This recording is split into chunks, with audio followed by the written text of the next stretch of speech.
নির্বাচনী ব্যবস্থার প্রতি জনগণের আস্থা ফিরিয়ে আনা সবচেয়ে বড় চ্যালেঞ্জ। ঢাকা ফোরাম ইনিশিয়েটিভ আয়োজিত গোলটেবিলে এমন মন্তব্য করেছেন বক্তারা। তারা বলেন, নির্বাচনের মাধ্যমে এমন একটা সরকার দরকার যারা জনগণের কাছে দায়বদ্ধ থাকবে, নতুন প্রজন্মের প্রত্যাশা পূরণে কাজ করবে।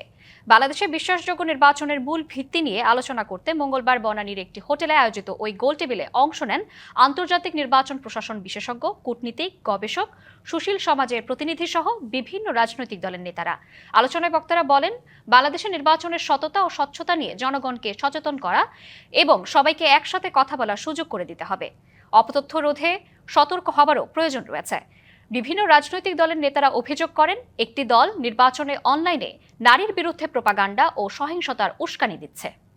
তথ্য সন্ত্রাস চলে আসছে, অনেক ধরনের বক্তব্য যেটা সাংঘর্ষিক একটি অবস্থার সৃষ্টি করে, যেমন হাত ভেঙে ফেলবো, পা ভেঙে ফেলবো, যেটা থেকে আমরা বের হওয়ার জন্য দীর্ঘ 15 বছর লড়াই করলাম। একটি গোষ্ঠী সেই সম্মানটা তারা রাখতে চাচ্ছে না। তারা কেন জানি ওই মাইন্ডসেটের মধ্যে রয়ে গেছে।